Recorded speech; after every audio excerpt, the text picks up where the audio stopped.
네, 안녕하세요. 한류어 언어 13주 1차시 영상 강의를 시작하도록 하겠습니다. 오늘은 또 좀 날씨가 쌀쌀하네요. 든 감기는 조심하고, 접종 아직 여러분이나 나나 아직 맞을 순번은 아니긴 하지만, 어, 좀 건강 관리 잘 해서 2학기에는 대면으로 많이 만날 수 있도록 해보죠. 어느새 13주 차가 되었습니다. 이미 예고한 바대로 이번 주는 영화 한류에 대한 그런 이야기를 하도록 하겠습니다.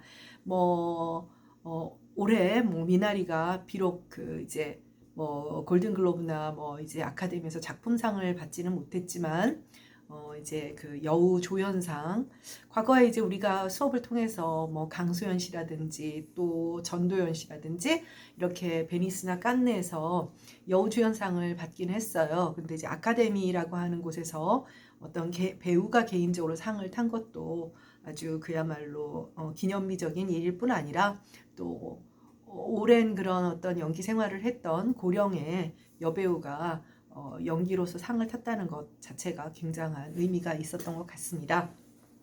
또 그리고 어제죠? 어제죠. 날짜가 헷갈리는데 또 BTS가 또 좋은 성과를 내고 우리가 한류화 언어를 한다는 측면에서 요즘은 정말 그 어떤 대중문화라고 하는 것에 있어서 한류가 어떤 그런 좀 좋은 이게 최고의 전성기가 아니겠지요. 네, 아니겠죠.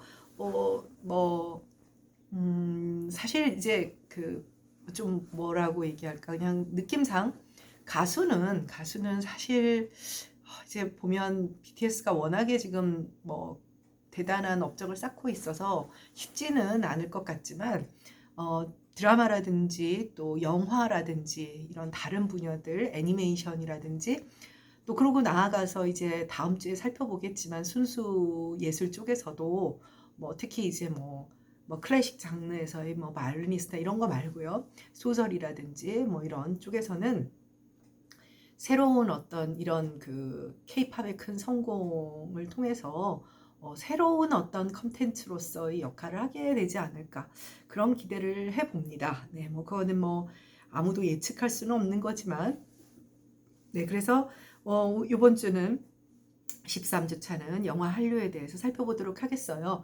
여러분들이 이제 좀 사실 이제 이번 주에 살펴볼 영화들은 여러분 세대의 영화는 아니라고 할 수가 있어요. 90년대 말부터 2000년대 초반이기 때문에 그 무렵에 여러분들이 태어난 사람들이잖아요. 그래서 영화에 특별히 관심이 있는 친구들은 좀 찾아봤겠지만 그래서 소개하는 그런 영화들은 상당히 의미가 있는 작품들이기 때문에 물론 여기서 이제 선생님이 참고로 했던 그런 어떤 문헌들이나 이런데 내가 전공자가 아니니까 선생님이 보기에 이제 그런 분들의 이제 의견을 좀 전달하는 면은 있지만 그럼에도 불구하고 선생님도 좀 동의하는 그런 부분이 있는 영화들입니다.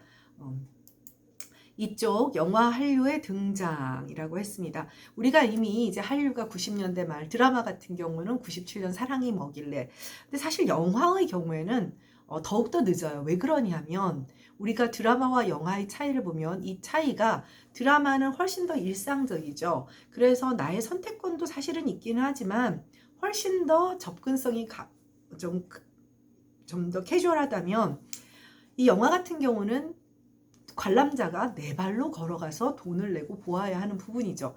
훨씬 더 적극성을 띠고 있어요.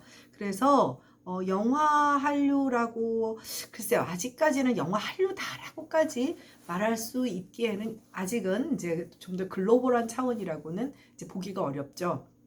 근데 지금 이제 최근에 이제 기생충이나 이제 작가주의 감독들을 통해서 영화 한류의 어떤 그런 영향력이 생기고 있어요. 좀 더 살펴보겠습니다.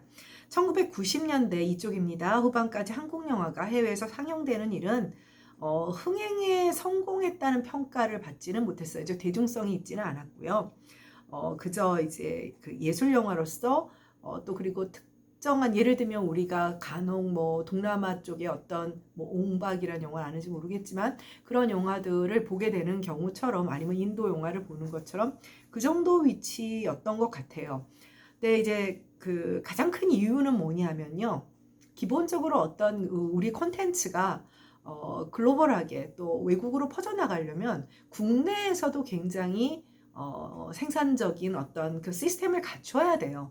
근데 과거에 우리나라 영화 시스템은 우리가 관제 문화에서 배웠다시피 뭐 방화라든지 그래서 사실은 투자도 많이 하지 않고 검열이 너무 많다 보니까 어떤 작가들의 이제 감독들의 역량이라든지 배우들의 어떤 역량이 발휘되기 힘든 그런 경향이 있게 되었죠. 근데 이제 90년대로 들어서면서 여러 가지 어떤 그 대중문화에 대한 정부 통제에서 좀 벗어나게 되면서 또 투자도 늘어나고 그러면서 어떤 굉장히 규모가 큰 그런 투자 규모가 커진 할리우드만큼은 아니지만 근데 그전은 어떠냐?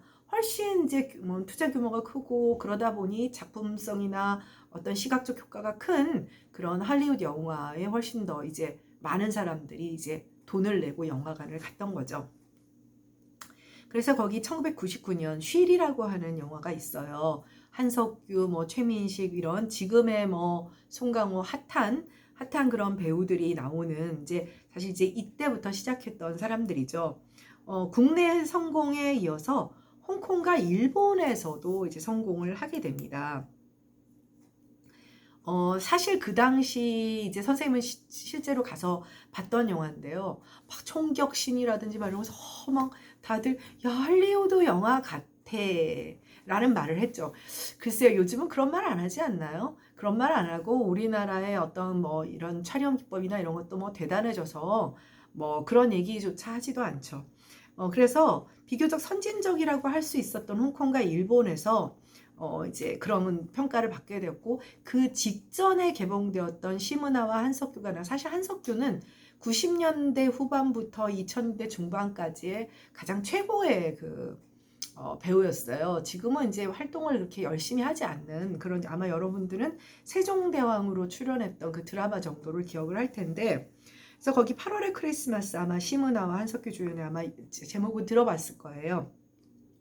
이거는 뭐 뭐랄까요 뭐 엄청난 그런 투자비가 들어가지 않는 로맨스물이기 때문에 근데 이제 이런 것들이 외국에도 나가면서 굉장히 재밌게 만들어지고 그 전에도 뭐 접속이라든지 그것도 역시 한석규와 전도연 이런 약간 이제 멜로물들을 중심으로 해서 단순하게 뭐랄까 뭐 저급한 사랑 얘기를 좀 뛰어넘는 그런 것들이 나오기 시작을 했죠. 그리고 이제 2002년에 이제 우리가 잘 알고 있는 오늘날의 전지현이 있게 한 네, 그 엽기적인 그녀. 이게 사실은 아시아를 강타하게 돼요. 강타하게 되고 이 엽기적인 그녀의 시나리오를 헐리우드에서 사간 걸로 알고 있어요. 뒤에 나오는데 네. 그래서 아시아 전 지역에 광범한 사랑을 받게 됩니다. 그럼 여러분들이 생각하기에 시기적으로 보면 드라마와 비슷한데라고 생각되지만 영화가 갖는 한계성이에요. 영화라고 하는 것은 그 작품이 만들어지고 단편적이고 이것들은 배급사와 관계나 이렇게 단순한 전파 성출로 되는 게 아니거든요. 전파 성출로 되는 것이 아니기 때문에 훨씬 더 복잡한 문제가 있었던 것 같아요. 일단 8월의 크리스마스 이제 본격적인 어떤 한류 영화라고 할 수 있는 전초전이라고 할 수 있는 영화입니다. 지금 봐도 촌스럽지 않고 괜찮을 거예요. 그래서 98년에 네 그래서 네 98년 선생님이 결혼한 해군요.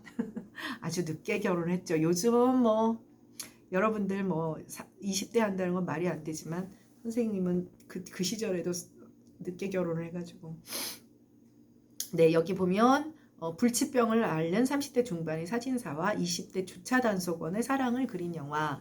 그래서 44만 명을 동원했어요. 지금 생각하면 44만 명 그러면 에이 뭐 이러지만 그 당시에 멀티플렉스 극장도 아니고요. 뭐 대한극장 뭐 이런 그런 이제 단관들이라고 할 수 있죠. 단관들. 단관이란 말도 처음 들어보죠. 그리고 충무로 뭐 여러분들 충무로 영화가 그러지만은 명동 옆에가 충무로잖아요. 그 근처에 영화관들이 모여 있었어요. 강북에. 그래서 그 당시에 이제 큰 화제가 되었던 그런 영화죠. 네. 그래서 청룡영화제 출품도 됐고 최우상도 받았고 또 이제 칸, 시카고, 토론토 이제 영화제 초청도 받았어요. 수상은 못했지만 또 초청도 아무나 받는 것은 아니죠. 네, 그 다음에 이제 쉬리를 보겠습니다. 쉬리는 딱 보다시피 이제 영어판, 네, 이건 영어판이 아니라 저기 뭐야 불어판이네요. 농드 꼬드 이렇게 돼 있으니까 르빌름. 그래서 이게 이 불어판까지도 나올 만큼 뭐 그렇다고 해서 지금처럼 뭐 기생충 이렇게 뭐 널리 배급되는 것은 아니지만 아마 여러분은 모르지만 그 당시 아주 조금 전에 말했던 8월의 크리스마스의 허진호 감독이나 쉬리의 강재규 감독 아주 당시에 아주 스타 감독들이었습니다. 그래서 뭐 한석규, 최민식, 송강호, 김윤진 아주 그야말로 지금의 기라성 같은 배우들이고요. 그 당시는 뭐 물론 초록물고기라고 해서 한석규, 송강호 뭐 이런 분들이 나오기 시작을 했던 다 초록물고기에 최민식도 나왔나? 네. 그래서 96년부터 꾸준히 그러니까 투자가 잘 들어가기 시작을 했어요.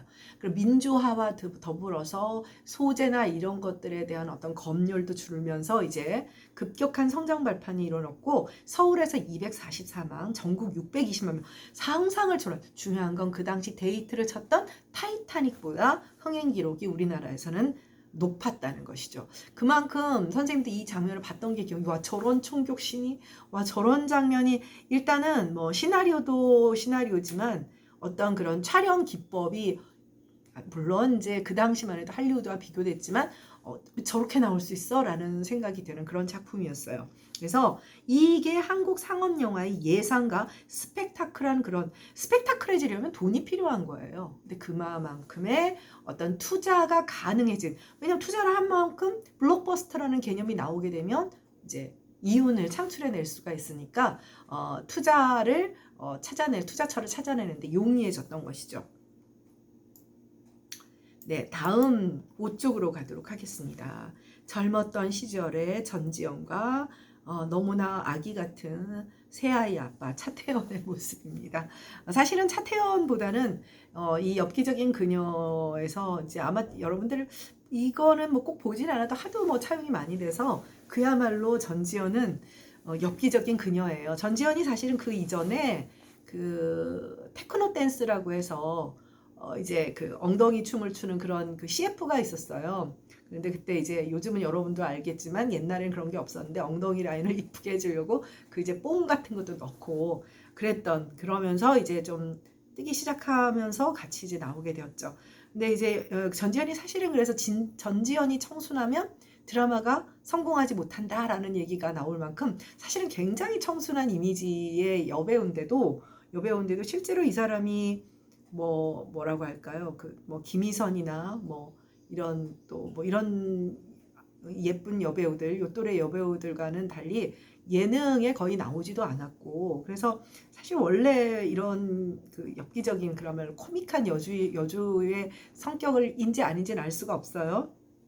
근데 어쨌든 굉장히 이제 독특한 선생님도 보면서 거의 충격적이게까지 했어요. 사실 이제 이게 뭐냐면 새로운 여성상에 등장하는 거죠. 그러니까 옛날에 뭐 왈가닥이라는 아마 처음 들어보는 친구들 왈가닥 아가씨 뭐 이런 개념은 있기는 하지만 그래도 전통적 여성상에 대부분 여자 주인공들이 묶여 있었던 반면에 굉장히 다른 여주인공이죠. 남주인공을 쥐락펴락하고 자기가 하고 싶은 대로 다 하고 네. 그래서 아주 재미있는 그래서 개봉 당시 서울 관객을 173명 대단한 성공을 쉬리만큼은 아니었죠. 그런데 쉬리와는 달리 훨씬 이 엽기적인 그녀가 전 아시아적으로 범아시아적으로 성공을 하게 됐어요. 왜 그럴까요? 이유는 단 하나죠. 주제가 어때요? 우리가 드라마에서도 초기 한류에서 여러 가지 그 지금과는 달리 중앙일보 기자가 전 세계에 이렇게 물어봤잖아요. 어떻게 하면 한류가 성공할 수 있겠냐 했더니 좀 더 보편적인 주제. 근데 보편적인 주제는 멜로거든요. 남녀 주인공의 사랑 얘기 아니겠어요? 그러다 보니 쉬리는 남북 분단에 대해서 이해도 해야 되고 지난번에 선생님이 미스터 선샤인을 얘기했듯이 어떤 문화적 할인율이 좀 덜 적용되는 그러한 소재였기 때문에 거기다 아주 이제 내용도 재밌고 그래서 스티븐 스필버그의 메이저 영화사 드림웍스가 배급권과 함께 영화판 리메이크권을 매입하여 이제 그런 뭐 지금은 뭐 그래 뭐 이러지만 그때는 와 뭐 이렇게 되는 것이었던 거죠. 네. 그래서 2001년 대종상에서 여우주연상 인기상을 받는 것은 물론이고요. 이제 2002년 일본의 유바리 국제 판타스틱 영화제에서 그랑프리를 차지하고 그러니까 그 이전은 사실은 여배우가 받은 경우라고 할 수 있죠. 물론 저기 임권택 감독 같은 그런 감독도 있기는 했지만 아주 특수한 상황이 이제 흥행에 성공하진 않았기 때문에 또 2003년 홍콩 금상장 영화제에서 최고 영화상. 그러니까 이제 서구권으로 넘어가지는 못했지만 우리보다 선진 영화권이라고 할 수 있는 일본과 이제 홍콩에서 인정을 받았던 것이죠. 지금은 사실은 한국 영화가 일본이나 홍콩, 대만 이쪽 아시아권 영화에서는 사실은 상당히 우위에 있어요. 그러니까 뭐 요즘 뭐 한류가 전반적으로 다 그렇지만요. 네, 다음 페이지로 넘어가도록 하겠습니다. 그래서 6조 영화 한류의 이제 배경을 한번 살펴보면 2000년대에 접어들면서 한국 영화가 아시아에서 본격적으로 인기를 모을 수 있었던 때는 영화 자체가 갖는 우수성, 컨텐츠의 우수성, 이거는 우리가 얘기할 필요가 없죠. 뭐 볼만하지 않은데 누가 보겠어요. 당연히 볼만하고 들을만하고 그리고 또 한 가지 할리우드 영화에 비해서는 우리가 판권을 사거나 할 때 싸다는 거야. 사람들은 많이 보는데 싸. 물건이 싸. 그럼 어떻게 되죠? 당연히 사가는 것이죠. 네. 거기다가 시나리오 연출, 그리고 촬영, 미술 이런 등등 여러 가지 주변부들의 장점들이 아주 질적으로 우수하다는 것이 보이고 또 아시아권에 느끼기에는 굉장히 이제 또 그 한국 배우들이 가지고 있는 좋은 외모, 잘생기고 예쁘고 이런 것들이 매력적으로 느끼게 되고 또 장르가 다양해지기 시작하죠. 뭐 스릴러물 그리고 오늘날에는 드디어 요즘은 최근에는 이제 SF까지 사실 우리가 뭐 괴물도 뭐 괴물은 SF라고 할 수는 없지만 요번에 특히 넷플릭스에 원래는 이제 개봉할 예정이었지만 어쩔 수 없이 풀었던 넷플릭스의 그 송중기 주연의 승리호 같은 경우도 한국식 SF가 되는 것이죠. 한국식. 여러분들 사실은 여러분들은 아무렇지도 않겠지만 선생님 세대에게는 우주선에 한글이 쓰여 있는 것만으로도 아마 여러분들이 내 강의를 들으면 김경환 교수님은 저렇게 국뽕에 차서 어떻게 하나 막 걱정된다 이런 생각이 들겠지만 사실 선생님뿐 아니라 그 어려웠던 시절을 거치면서 살아왔던 우리 세대에게는 뭐랄까요 격세지감이라고 하는 그런 사자성어가 늘상 느껴집니다. 이제 그래서 그런 다양한 장르들이 특히 요즘 한국 영화는 정말 장르가 다양하죠. 드라마조차도 그렇기 때문에. 네, 그리고 또 다른 배경은 뭐냐면 할리우드 영화를 제외하고 아시아에서 영화권에서 큰 힘을 발휘했던 것은 홍콩 영화 그리고 이제 일본 영화였죠. 근데 일본 영화 같은 경우는 사실은 이미 과거로부터 약간의 호불호는 있었어요. 왜냐하면 여러분도 알다시피 일본은 아시아 전체의 패권주의를 대동아 공영권이라고 해서 지배를 했었고 사실은 아시아권에서 일본에게 좀 호의적인 나라라고 해봐야 홍콩은 어차피 지배와는 상관이 없었고요. 그리고 대만 또 뭐 태국은 지배당한 적이 없었으니까 뭐 태국이라든지 몇몇 나라 정도라고 할 수가 있어요. 그래서 사실은 일본 영화는 생각보다 일본 영화나 일본 음악은 아시아권에서 대중적으로 수용되는 데는 항상 저항이 있는 것이죠. 문화적 저항이 있는데 그러면 예를 들면 J-팝이나 뭐 J-컬처에 대한 수용은 누구였냐면 19세기까지 유럽인들이나 이제 서양 사람들의 그 어떤 뭐랄까 이국적 취향은 중국을 향하고 있었죠.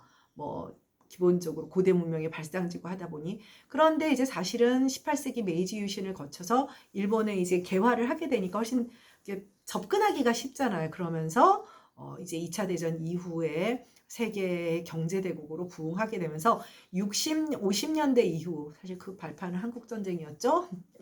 네, 뭐 원폭 맞았다고 억울하다고는 하지만 사실 뭐 결국은 또 한국의 선생님 그랬잖아요. 옆나라 전쟁 나면 바로 옆나라가 제일 좋다고. 그래서 이제 그 60년대, 70년대, 뭐 80년대까지도 어떤 그런 서구에서 굉장히 희구하는 어떤 아주 이국적인 문화라고 하는 것은 이제 일본 문화라고 할 수가 있죠. 아마 지금 일본은 옆에서 보고 있으면 중국은 원래 뭐 늘 세상의 중심이 중국이었기 때문에 그렇지만 배가 아프면은 없지 않아 있을 거예요. 네, 있을 거예요. 근데 약간 일본은 아시아권에선 좀 그런 부분이 있어요. 그래서 특히 이제 좀 더 할리우드 영화보다는 좀 더 대중적인 속성이 강했던 홍콩 영화가 몰락하게 돼요. 홍콩 영화는 그때 홍콩 영화를 이끌던 대표적인 스타들은 이제 홍콩 영화는 어떠냐면 지금은 한국 영화는요. 한국 영화는 약간 아직도 작품 중심이에요. 근데 홍콩 영화는 작품 중심이라는 건 뭐냐면 물론 전지현도 스타성이 있고 뭐 여러 가지 뭐 이제 뭐 우리가 인기 있어 하는 그런 배우들이 있기는 하지만 홍콩 영화 특히 80년대, 90년대 중반까지의 홍콩 영화는 굉장히 스타 중심에, 그러니까 이 스타성은 되게 중요한 거예요. 우리가 앞에서 그 스타와 팬덤의 관계를 배웠기 때문에 기억을 해본다면 벌써 아득한 기억 속으로 넘어갔죠. 왜냐하면 그 당시에 바로 이제 여러분들이 잘 알고 있는 장국영이라든지 뭐 주윤발이라든지 뭐 이런 유덕화라든지 또 이렇게 여자 배우들 뭐 화양연애 여중은 누구죠? 장만옥이라든지 이런 굉장히 그런 어떤 홍콩 영화 자체를 이끌어 나가는 스타들이 존재했어요. 대단했었죠. 뭐 한류 스타 저리 가라로 대단했었어요. 근데 몰락하게 돼요. 이유는 뻔해요. 소수의 스타와 강력한 스타성 갖고 있지만 소수의 스타 이제 나이를 들어가 버리는 스타들이 돼 버리는 거죠. 그리고 약간의 뭐 홍콩 느와르라고 하죠. 뭐 좀 엇비슷한 그러고 또 그다음에 이제 홍콩이 반환되면서 경제 불황이 오고 지금 홍콩은 또 다른 측면에서 또 이제 여러분들 아마 홍콩 사태 우산혁명 아마 알고 있을 텐데 또 다른 어려움에 처해 있다라고 할 수 있어요. 근데 그 자리를 메울 영화가 간절했는데 그 이제 사실은 한국 영화 K-무비가 된 거죠. 자, 일본 영화의 경우에는 일본 문화에 배타적이지 않은 대만, 홍콩 그리고 일본 영화에서 가장 강점이 호러예요. 그리고 여러분들 또 이제 만화 영화 뭐 이런 것들이 있죠. 일본은 약간 이제 괴기스럽고 뭐 이런 것들이 만화도 그렇잖아. 막 이누야샤나 뭐 이런 거 기억할 텐데 만화들도 굉장히 코믹한 속에서도 약간 그런 기괴한 것들, 괴물 얘기, 귀신 얘기 이런 것들이 많이 들어가 있죠. 그랬지만 약간 뭐라고 해요. 아무래도 장르 자체도 약간 마이너 취향이 되다 보니까 홍콩 영화의 대체는 되지가 못했어요. 일본 영화는 이런 이제 속성을 가지고 있었는데 일본 영화에 대해서 그래도 우리가 함부로 얘기할 수 없는 것을 한 가지 소개할 수 있는 그런 감독과 작품을 한번 찾아보면 지금도 인터넷으로 볼 수가 있는 것인데 꼭 유튜브가 아니더라도 그냥 일반적인 뭐 포털에 들어가도 볼 수가 있어요. 그러니까 그 구로자와 아키라 아마 영화에 관심이 있던 사람들은 모두 다 알 거예요. 그러니까 라쇼몽이라고 하는 영화가 있어요. 근데 이제 이 구로자와 아키라라고 하는 감독이 이 라쇼명 한자로 나생문 신라할 때 라에 날생자 그리고 문문자 나생문 이게 무슨 그 젊은 비슷한 거 밑에서 사람들이 이야기를 시작을 해요. 뭐 스님하고 뭐 나무꾼이든가 장사꾼이든가 얘기를 하는데 소위 말해서 어떤 시점 차이를 통해서 인간이 진실에 접근해 과연 진실이란 무엇인가를 찾아보는 굉장히 원래 원작은 있는데 헤이안 시대의 그런 작가의 원작이 있어요. 근데 작품 자체는 1910년대인가 그렇고 이 영화는 1950년인가 이렇게 만들어지는데 꼭 한번 보라고 할 수 있는 게 굉장히 충격적이에요. 뭐 화면이나 이런 것은 옛날 것이지만 간단히 말하면 요거는 조금 굉장히 이제 영화사에서도 기념비적인 작품이에요. 이제 그 어떤 그 귀공자인지 뭐 사무라이인지 어떤 그 부부가 이렇게 산길을 가다가 도적을 만났어. 도적을 만났는데 하여튼 그 사람이 도적인지 뭔지는 하여튼 그러니까 여자 하나의 부부의 나쁜 놈 하나가 만난 거예요. 그런데 이제 팩트는 뭐냐면 이 여자의 남편이 죽었어. 근데 팩트는 남편이 죽은 거예요. 죽었는데 첫 장면은 뭐냐면 그 나생문 일본식 발음으로 라쇼몽이에요. 라쇼몽 아래서 이제 사람들이 세 명의 사람이 얘기를 하는 거 참 세상에 희한한 일이 다 있다. 도대체 진실은 뭘까? 이런 얘기를 해요. 진실에서 스님하고 뭐 누구 뭐 일반인하고 하여튼 뭐 나무꾼하고 얘기를 하는데 그 이야기를 해주는 거야. 그래서 이제 얘기를 들어보니까 세 명이란 뭐냐? 자 이제 그 남편은 죽었잖아요. 부인이 있고 그리고 이제 나쁜 놈이라고 해야 될 다른 남자가 있죠. 대충 느낌이 오죠. 산길을 가다가. 그러니까 이제 이 예쁜 마누라 부인을 겁탈을 하는 거예요. 겁탈을 하고 우리가 생각하는 건 어떻겠어요? 겁탈하기 위해서 남편을 죽였겠구나. 이렇게 생각을 하게 되겠죠. 우리가 일반적으로 생각하는 그 시나리오예요. 누구나 생각할 수 있는 평범한 시나리오인데 그 속에 어떤 얘기가 나오게 되냐면 이제 이 사람의 이제 죽은 남편의 시체를 발견한 게 이 나생문 밑에서 얘기를 하는 나무꾼이에요. 나무꾼이었던 것 같아요. 내가 그 직업이나 이런 건 정확하게 기억이 안 나요. 근데 얘기를 했더니 자, 그리고 너무 웃긴 게 뭐냐면 그럼 어떻게 돼? 죽은 남편도 있잖아요. 근데 죽은 남편도 무당을 통해서 신내림을 받아가지고 죽은 남편의 영혼도 등장을 해. 그리고 이제 겁탈당한 아내, 그 다음에 이제 아내를 겁탈한 나쁜 놈, 이제 이 세 사람이 어떻게 얘기하냐? 나쁜 놈이 얘기를 해요. 부인이 너무 예뻐서 겁탈을 했다. 겁탈을 하고 이제 그 남편과 결투를 정정당당하게 결투를 하다가 이제 남편을 죽이게 됐다. 이렇게 얘기를 하고 마누라는 뭐라 그러냐면 내가 그렇게 되고 싶어서 됐겠냐. 그래서 겁탈을 당했는데 어쩔 수 없이 겁탈을 당하고 남편한테 갔더니 남편이 너무나 나를 그 멸시하는 눈빛으로 봐서 너무 분노해서 내가 남편을 죽였다. 이렇게 말을 하고 그 다음에 이 죽은 남편은 뭐라 그랬냐면 죽은 남편은 멋지게 결투를 하다 죽었다 그러고 나쁜 놈은 그냥 뭐 이렇게 죽였다고 뭐 했던가 했던 상황이 서로 얘기하는 게 다 달라요. 다 다른 거예요. 얘기가 다 다른 거야. 그러니까 판단을 내릴 수가 없는 거야. 팩트는 분명히 하나예요. 요즘 최근에 그 대학생 그 손정민 군 그 사건과에 대한 것도 사실은 이제 죽은 자는 말이 없기 때문에 여기는 근데 죽은 자도 말이 있죠. 근데 죽은 자가 말이 있게 한 이 감독의 뜻은 뭐냐면 리얼리티를 포기하면서까지 뭘 얘기하려고 하는 건가요? 우리가 어떤 사건의 진실과 실체에 다가갈 수 있을 것인가 과연?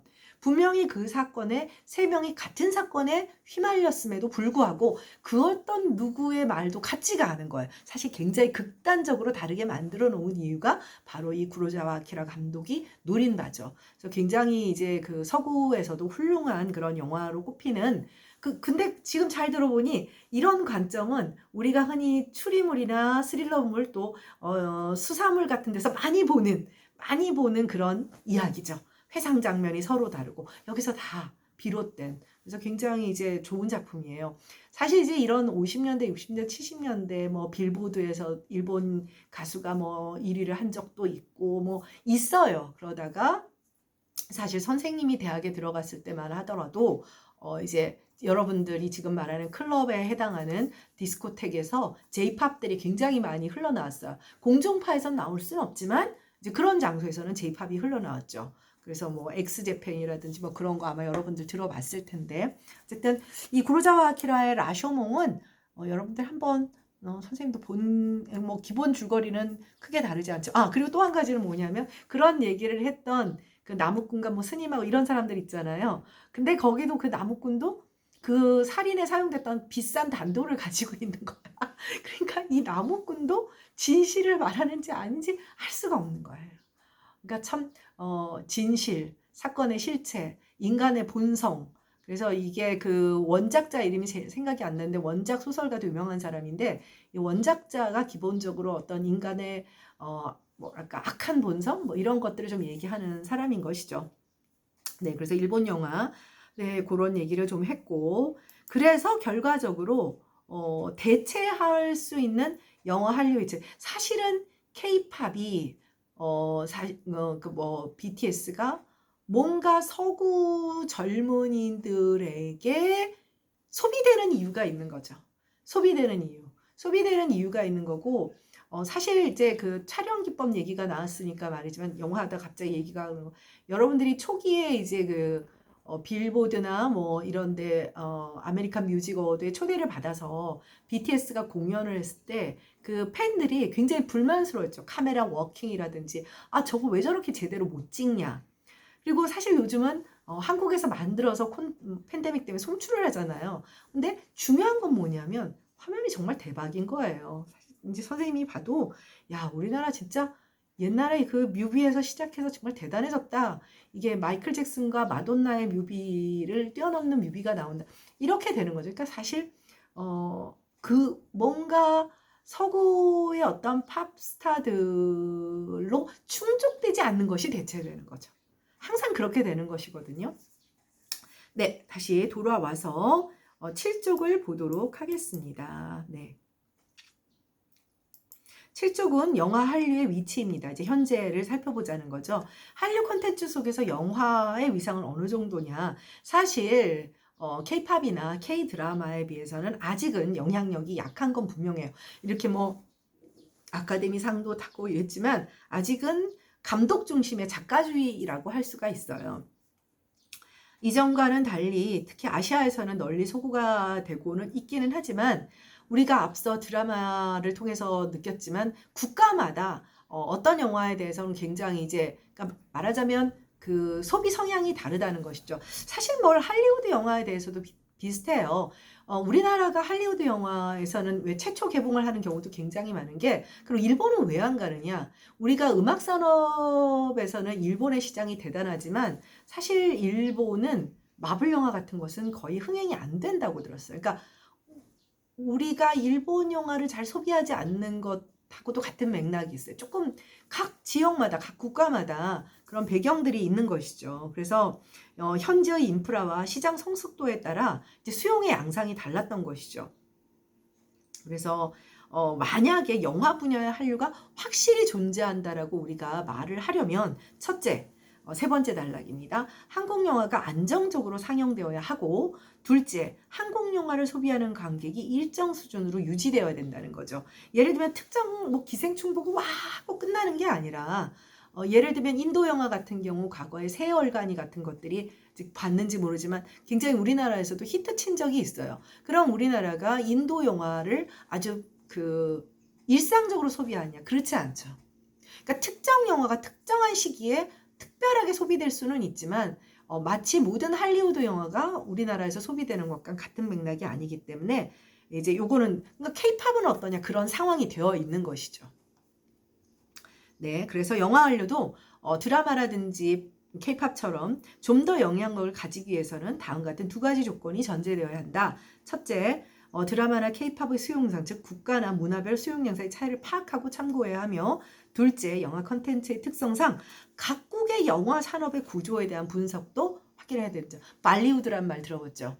인도는 사실은 요즘은 BTS는 통하는데 아시아권에서 K-팝이 잘 통하지 않는 국가 중에 하나예요. 영화나 드라마도 마찬가지고요. 그러니까 그 특정의 자기 자문화의 어떤 그런 속성이 굉장히 강한 나라 중에 하나거든요. 그런 것들도 우리가 다 참고를 해야 된다는 거죠. 네, 여기 구로사와 아키라 얘기를 하다가 조금 물론 한 10초까지 봐야 되는데 일단 얘기가 좀 끊어지기 때문에 다음 8쪽부터는 윤호진 선생의 그 책에서 소개한 그런 그 영화에 대한 이야기를 소개하려고 하니까 잠깐 저기 1차시 수업은 여기서 마치고 2차시에서 만나도록 하겠습니다. 수고했습니다.